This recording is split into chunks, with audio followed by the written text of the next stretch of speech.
is Martin Giles of the Guildford Dragon News, and this is the third of our four-part debate on issues relating to the forthcoming Surrey County Council election. We have invited representatives of parties looking for your vote in the Guildford divisions in the forthcoming Surrey County Council election. Sadly, the Conservatives declined to participate. The spokesman said that they had decided they would not be taking part in any online hustings so that they can concentrate their efforts on speaking to people directly. But we are pleased to be continuing with Sam Peters of the Green Party, who's standing in Sheer, with Susan Parker, who's speaking for the Guildford Greenbelt Group. She's not a candidate, but she's a spokesman for their party.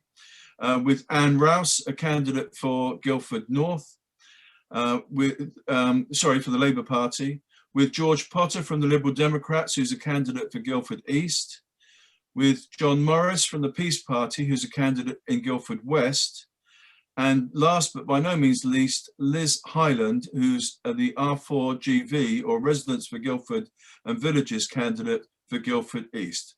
Welcome back to you all, and thank you once again for participating. We are grateful. And in this third episode, we're going to be debating the subject of Surrey roads, their maintenance and transport. And I dare say the dreaded subject of potholes will be covered. It's perhaps surprisingly not one of the biggest ticket items in the SCC budget.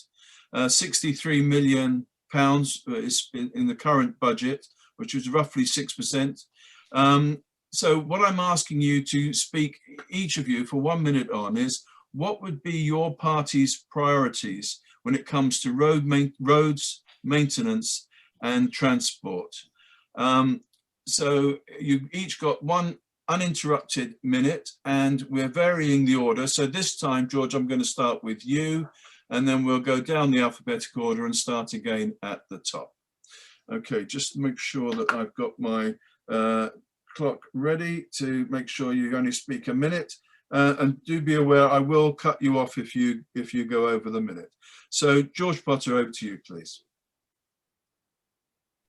Roads, potholes and transport really are an issue which is symptomatic of the Conservative failures at County Hall. For years, Liberal Democrat councillors have been scrutinising, pointing out the flaws, and the councillors continue to mismanage them.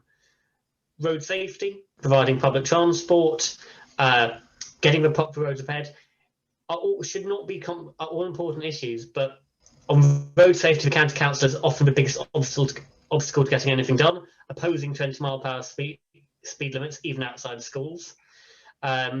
Refusing to properly invest in cycle or other types of green transport, and completely mismanaging the enforcement of the road maintenance contracts. So as we've all seen, potholes being shoddily repaired, with the result the same crew has to come out within a few months to repair it again.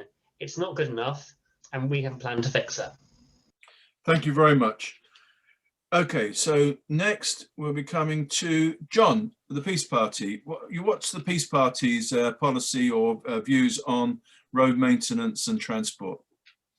Well, again, the roads are not well maintained. I ride a bicycle. I don't have any other form of personal transport anymore. I decided to give up the car some years ago.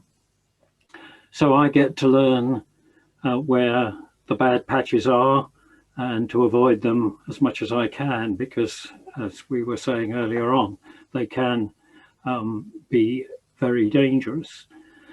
And so I will be back to my same cry from before, that it's up to the government to be persuaded to give the local authority the requisite amount of money to spend on maintaining roads to a high standard for all the road users.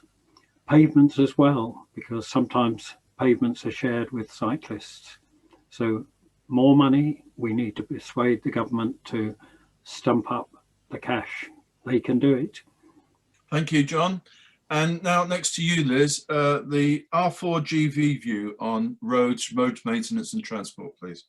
I'd also like to add to roads maintenance and transport footpaths, because we're being encouraged to walk more, and the footpaths are in a dreadful state, and they are a real danger, especially to elderly people. I think that there needs to be a clear strategy, not just tactics, to cope with the problems. There should be a defined set of objectives, a capital investment programme, and a schedule of road appraisals. There should be proper repairs in the first place. They shouldn't just be patching up, and the work should be appraised after it's been done, not just straight away, but also 6 months later, to see if the repairs have been robust. And if they haven't, the contractor should go back and repair them properly to make sure that the money isn't wasted. Thank you very much. And now we come to Sam Peters from the Green Party. To take potholes first, the short-termist approach the Conservatives currently take on potholes is clearly failing. Used to be that repairs would only last till next winter, and now they barely even manage that long. Sensible policy, spending a bit more now to fix roads properly and looking at bringing road maintenance in-house would save money in the long term. As for roads, the current drive to build more roads across the county doesn't hold up, not least because we don't want more countryside paved over. There's plenty of better things to spend £1 billion on. Investing a fraction of that into affordable, accessible public transport that properly linked our towns and villages, or on enabling safe cycling and walking, would actually reduce traffic, for example. Where we have the progressive parties in control of councils, we're seeing these changes. In way pushing ahead with the Guildford to Godalming Greenway that will enable safer cycling between those towns and cycle storage facilities. The solutions are there. They're not particularly complicated or even expensive. We just need councillors willing to take the action we need on these issues. Okay, thank you very much. Very neatly within the minute there. Thank you, Sam. And now we come next to Anne Rouse of the Labour Party. There's a saying in the Labour Party that in Surrey we don't drive just on the left of the road, we drive on what's left of the road. And actually here I am campaigning 5 years after I campaigned in the last county council election, and the roads are in a sorrier state than they were then. But we're talking about transport as well. And as a result of being the Labour Party candidate in the last general election, I now drive an electric car. And one of the things that really upsets me is that people espouse green policies, but they don't actually improve charging points for electric cars to encourage people to actually drive them. And also, I agree with the comments that were made about pavements. The pavements in Guildford are a complete state. I don't know how people with wheelchairs and pushchairs manage to navigate from the roads to the pavements. I do think that we need to look at this as green issues as well. We need to make sure that our cycleways are improved. We need to make sure that the air is better around Surrey for people that we want to use the footpaths. Thank you, Anne. That's your minute up. Thank you very much. Okay, and last but not least, Susan Parker of GGG, the Guildford Greenbelt Group. Thank you. I think it's important to note that traffic that's generated in unsustainable sites, building out in the villages and the countryside is not going to stay there. It's going to travel into Guildford and around Guildford, going to add to the pollution and the congestion issues around the town and in the fringes, and that's a real concern. We need to get the roads fixed. We need to deal with the potholes. Road maintenance is a key safety issue. A pothole can be fatal for a cyclist. Patching's never enough.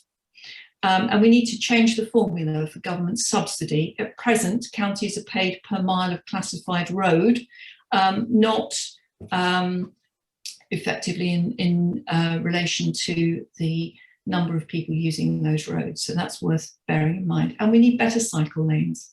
We need cycle lanes that are actually segregated from road traffic. Thank you, Susan.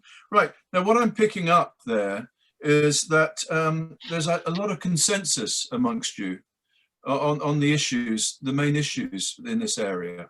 So what I'd like to do is just have a quick poll. Does anyone disagree that pothole maintenance should be improved? And is that something we should be spending more money on? I would say, sorry. Susan, you were the first with your hand up. Okay, I don't necessarily think we need to spend more money. We can actually recycle some money from the budget, because the amount of money that is spent compensating drivers who have a legal right to claim against the county council for their damaged cars could actually be more efficiently spent repairing the roads in the first place. Okay, thank you. George, I'm just going to appoint you now as Matt Furness's successor. You are now the lead councillor at the Surrey County Council for Transport. What are you going to change about pothole maintenance? How are you going to manage to improve it? Well, you don't need to spend more money because doing a poor quality job always costs more in the long run. Do a job properly the first time around. It might cost more this year, but it costs less for in 2, 3, 4, 5, 10 years time.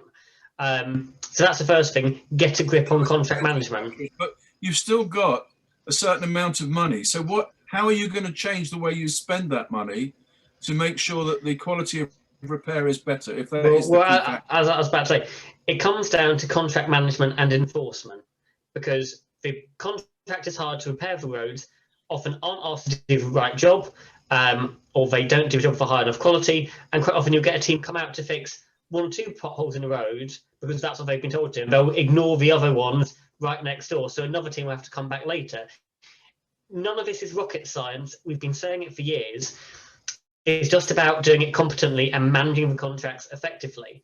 And indeed, if you look at where we've got Liberal Democrat county councillors, you can see the influence it has, because we've got a county councillor who represents an area, can point out these are the problems, this is what you need to do properly. They are able to actually get these things done. And we need to see that approach extended on a county-wide scale. And similarly, we also need to invest more in alternatives to road transport, to car transport, like cycle routes, like buses, because the less cars you have on the roads, the less worn down the roads get and the less maintenance you have to do, and the better the climate is for all of us. Okay, thank you. Now, I'd just like to test this. Is there anyone there that thinks we shouldn't be building, is there anyone there that thinks we should be building more roads in Surrey? No one. Okay. Now, I'm going to come to you, Sam, because I suspect the Green Party is particularly keen on switching away from motor transport into other areas. So given that the population of the county is going to increase, there are different projections on that, but how are you going to move people around if we're not going to have extra roads? Yeah, so we know that we need to build houses somewhere. That you start off at the very highest level. You can plan developments that link to public transport, that link to walking and cycle routes, and so you start at the very highest level, and you can work your way down from there. Yeah, as George said, I was just about to mention, you took the words right out of my mouth. The more people you get walking, cycling, and on public transport, the fewer cars you get on the road, and the less damage there is to the surface.